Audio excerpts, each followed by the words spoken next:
সমুদ্রে তলিয়ে প্রাণ গেল হুগলির ধনিয়াখালীর বসক গ্রামের বছর 27-এর এক বাসিন্দা, যাকে ঘিরে রীতিমতো শোরগোল সৈকত শহর দীঘায়। সোমবার দুপুর 2টো নাগাদ ওল্ড দীঘার শিওর ঘোলাঘাটে আত্মীয় স্বজনের সাথে স্নান করতে নেমে তলিয়ে যায়।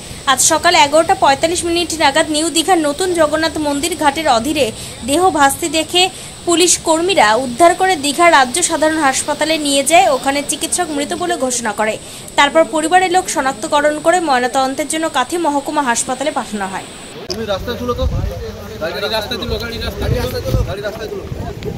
আরে মোহন ভগবত আছে, সে 100তে ছুটবে এখন।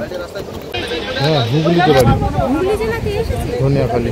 না, ওর পরিবারের লোকজন ছিল, সব এই ওদের লোক বাড়ি। বিদ্যুৎ মালিক। কি ঘটনা ঘটেছিল? ঘটনা ঘটেছে বলতে, ও কালকে দীঘায় এসেছিল। হ্যাঁ, ওর এখানে মামার ছেলের জন্মদিনে এসেছিল, এসে এবার বোধহয় কালকে চান করতে নেমেছে। এবার বোধহয় কালকে 2টোর সময়তেই ওকে আর খুঁজে পাওয়া যাচ্ছে না। এবার ওর সাথে যে নেমেছিল না, সে উঠে বলছে ওকে খুঁজে পাওয়া যাচ্ছে না বলে এই খবরটা আমাদের কাছে যায়। আমরা ওই হুগলি থেকে কাল রাত্রি আসি, এসে সারা রাত্রি খুঁজেছি, আমরা পাইনি। সকালেও খুঁজেছিলাম, পাইনি।